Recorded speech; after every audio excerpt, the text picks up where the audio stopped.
Top quality और consistent performance के लिए सिर्फ सिल्वर पंप्स। टॉप क्वालिटी और कंसिस्टेंट परफॉर्मेंस के लिए सिर्फ सिल्वर पंप्स, नाम याद रखना। मराठा आरक्षण योद्धे मनोज जरांगे पाटील यांची राज्याचे उद्योगमंत्री उदय सामंत यांनी भेट घेतली। त्यांच्यासोबत संदीपान भुमरेही होते। आज भेट झाली, नेमकी काय चर्चा झाली? नाही, आज चर्चा मी सगळ्यांच्या समोर केलेली आहे। मी बीडला कार्यक्रमाला जात असताना कळलं की मनोजजी इथं आहेत, त्यांनी सामाजिक कामासाठी कार्यालय सुरू केले आणि आज त्यांचे माझे जे संबंध आहेत त्याच्यासाठी त्यांना मी इथं भेटायला आलो। आता आपल्या सगळ्यांसमोर चर्चा झालेली आहे, ती कॅमेऱ्यामध्ये सुद्धा काहीच झालेली आहे, त्याच्यामुळे त्याच्या व्यतिरिक्त काहीच चर्चा झाली नाही। त्यांनी 2-3 मुद्दे जे सांगितले ते सामाजिक स्तरावरचे मुद्दे सांगितलेले आहेत आणि त्याच्यामध्ये 23 तारखेला मी संदीपान भुमरे खासदार साहेब आणि आमचे राजू आम्ही सीएम साहेबांना देखील भेटू, एकनाथ शिंदे साहेबांना देखील भेटू आणि ज्या गोष्टी लवकरात लवकर करण्याजोग्या आहेत त्या करण्याचा प्रयत्न करू आणि तीच विनंती सूचना त्यांनी केलेली आहे। बाकी काही चर्चा झाली नाही। आता जरांगे पाटील यांचं उपोषण होऊन 3 महिने झाले, 30 तारखेला 3 महिने होतील। त्यांच्या ज्या मागण्या आहेत मराठा आरक्षणासंदर्भातच्या त्या पूर्ण केल्या पाहिजे, नाहीतर पुन्हा उपोषणाला बसू असं जरांगे पाटील तुमच्याशी बोलताना बोलले। तुम्ही सगळं म्हणूनच सांगितलं, तुम्ही सगळं ह्याच्यामध्ये कैद केलेलं आहे, त्याच्यामध्ये आता मी हे बोललो नाही ते बोलले नाही सांगून उपयोग नाही। त्यांनी त्यांची भावना व्यक्त केली की आज 23 तारीख आहे, 30 तारखेला 3 महिने होत आहेत, तुम्ही शासनाचे प्रतिनिधी म्हणून आहात, जरी माझ्या कार्यालयामध्ये तुम्ही भेटायला आला असला तरी मी सामाजिक काम करणारा माणूस आहे, तर माझा हा निरोप, माझी ही विनंती, माझी सूचना मुख्यमंत्री आणि दोन्ही उपमुख्यमंत्र्यांना सांगा, याच्यामध्ये काय वावगं आहे असं काय मला वाटत नाही आणि म्हणून होणारी कामं लवकरात लवकर व्हावीत हीच त्यांची इच्छा आहे आणि त्याचा पाठपुरावा आम्ही सगळे करू।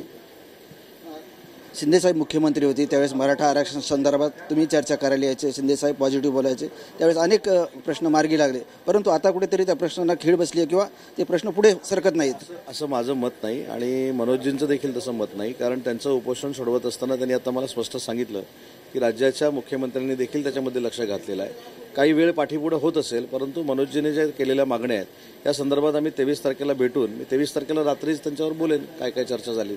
गॅजेट लागू करण्यासंदर्भात किंवा शिंदे समितीला वेळ वाढवून देण्यासंदर्भात किंवा ती कामाला लागली पाहिजे या संदर्भात आपण काय करणार आहात?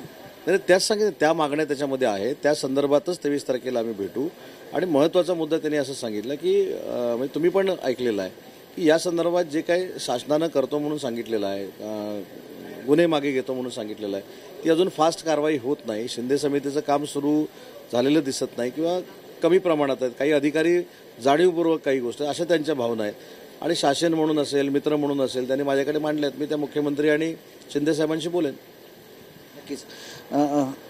दादा, सामंत साहेबांनी आंदोलन चालू असताना किंवा आत्ताही तुमची भेट घेतली, तुम्ही त्याच तुमचे मुद्दे आहेत, अजूनही तुमच्या मागण्या अपूर्ण आहेत, शिंदे समिती काम करत नाही, गॅजेट लागू करावं, ह्या मागण्या अजून आहेत, काय चर्चा झाली नेमकी? सगळ्यात महत्त्वाचं अगोदर की मंत्री महोदय सामंत सर स्वतः छत्रपती भवनला भेट द्यायला आले, त्याबद्दल त्यांचं खरंच मनापासून कौतुक करतो, आभारही मानतो। अगोदर त्यांच्यासोबत आमचे मामा पण आलेत, घुमरे मामा, राजीव भाऊ पण आलेत, यांचंही मनापासून प्रथम आभार मानतो। आज मात्र तो विषय मांडायचा नव्हता, ठीक आहे, मित्रत्वाच्या भावनेनं किंवा समाजाविषयी सामंत साहेबांना पहिल्यापासूनच असतं आणि मी पहिल्यापासूनच बोलतोय असं नाही। आणि आपलं कसं आहे, रोकटोक असतं, ते पोटात ते वाटत जवळ आलं म्हणून गोड बोला असं नाही, ते करतेच। मी आजच नाव नाही घेत, शंभूराजे देसाई साहेब असतील, ते असतील, आता नवीन जोड तुटला आहे आम्हाला, भरत गोगोले साहेब असतील, इकडून काम सांगितलं की ते बिचारे प्रामाणिकपणानं करतायत, ते म्हणत नाहीत की आम्ही मंत्री आहेत आणि आमचा काही प्रोटोकॉल आहे। आणि मी हे हमेशा बोलतो, माझ्या जवळ बसले म्हणून नाही, हे ते नसताना सुद्धा मी भाषणात बोलतो, त्याला तुम्ही सुद्धा साक्षीदार असता की ते करतात आणि मामा हे असतातच कायमच, मग त्यांचा तर काही विषयच नाही। परंतु रितसर सत्यच बोलायचं ठरलं तर सामंत साहेब, शंभूराजे साहेब आणि आता नवीन आम्हाला काम करायला मिळाले ते गोगोले साहेब सुद्धा, यांना फोन जावा आणि त्यांनी ते काम करावं नाही असं आठवत नाही, एखाद्या गोष्ट अपवाद असेल आणि त्यांच्यातही काही जुडले जातात की काम करायला, जसे की असे शेलार साहेब असतील, मोहोळ साहेब असतील, यांना सांगितलं की तेही करतायत, आता MPSCचा विषय असेल, राणा साहेब असतील, तसं आमचं पहिल्यापासून 1.5-2 वर्षात खूप काम सामंत साहेबांनी, शंभूराज साहेबांनी केलं। त्यामुळं आता सांगावं वाटलं, सांगायचा वेळ ती नव्हती, कार्यालयाला एक शुभेच्छापर भेट होती, पण मला दम निघत नाही, समाजाशिवाय मला मोठं काय वाटत नाही, म्हणून आलेतच कचाट्यात, तर मला द्या समाजाचं सांगून, तेवढंच कल्याण होईल, आपण कचाट्यात आलं का सोडित नाहीत म्हणून। आणि ते शेवटचं उपोषण आंदोलन करून 3 महिने होत आहेत, अजूनही त्या मागण्या मान्य झाल्या नाहीत, पुढे काय आता निर्णय? ते मात्र शोकांतिक आहे आणि सामंत सरांना मी ते प्रामाणिकपणानं सांगितलंय की उपोषण सोडायला मुख्यमंत्री साहेब फडणवीस साहेबाच्या माध्यमातून त्यांचे प्रतिनिधी आले, त्यांनी सांगितलं 4 दिवसाच्या तातडीनं, तात्काळचा याचा अर्थ खूप वेगळा असतो, तात्काळ आत्ता सामंतसाहेब छत्रपती भवनला यायले, तात्काळ म्हणजे आत्ता असतं, 3 महिन्यांनी नसतं. तात्काळ म्हणले तर 4 मागण्या जे गॅझेटियर तिन्ही हैदराबाद, सातारा संस्थान आणि बॉम्बे गव्हर्नमेंटचं लागू करतो. शिंदे समिती तातडीनं काम करायला आणि गुन्हे मागे घेऊ. राहिलेल्या 4 मागण्यासाठी 3 महिने वेळ द्या म्हणले होते. तर 30 जानेवारीला उपोषण सुटलंय. फेब्रुवारी, मार्च आणि एप्रिल, 30 मार्चला 3 महिने व्हायलेत. म्हणजे आम्हाला समाज दुखल, समाज 7 कोटी आहे, तो नाराज होईल असं पाऊल मुख्यमंत्री फडणवीस साहेबांनी, उपमुख्यमंत्री शिंदे साहेबांनी आणि अजितदादांनी यांनी उचलू नये ही प्रामाणिक विनंतीपूर्वक भावना सामंत साहेबाजवळ सांगितली. कारण एकदा नाराजी पसरली ना ती नीट करायला लई वेळ लागतो. आणि माझं म्हणणं आहे आम्हाला कुठं त्या क्षेत्रात जायचं आहे. म्हणू द्या ना जनतेला तुम्ही आमचे आहेत, देऊन टाका की आमचं हक्काचं. गॅजेट तर सरकारी आहे, ते द्यायला तुम्हाला प्रॉब्लेमच नाही, विरोध असण्याचं कोणाचं कारण बी नाही. आणि सरकारच्या गॅजेटियरला जर विरोध असेल तर हे मोठी अवघड गोष्ट आहे मग. आणि शिंदे समितीला नोंदी शोधायचं काय अडचण आहे? काहीच अडचण नाही, ते शोधणं पूर्ण बंद आहे. काही ठिकाणी सामंत साहेबाला असं सांगितलं आहे आम्ही की महाराष्ट्रातल्या काही जिल्ह्यात म्हणण्यापेक्षा प्रत्येक जिल्ह्यातच काही अधिकारी जाणून बुजून नोंदी असून सुद्धा प्रमाणपत्र देत नाहीत. नोंद सापडू नये त्रुटीच्या नावाखाली, वंशावळीच्या नावाखाली नाकारतायत.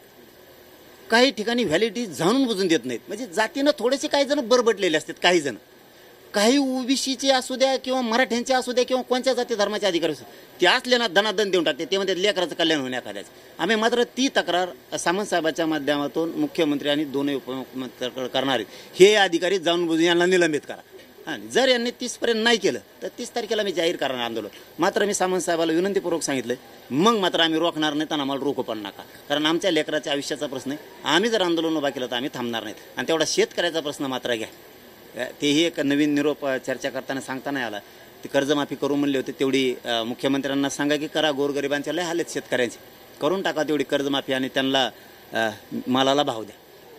नक्कीच आपल्यासोबत भुमरे साहेब आहेत. मामा म्हणून तुम्ही या आंदोलनात नेहमी राहिला, ठीक आहे. भुमरे साहेब बोलणार नाहीत. कॅमेरामॅन असगर अलीसह संजय सरोदे, TV9 मराठी, अंतरवली, सराटी, जालना.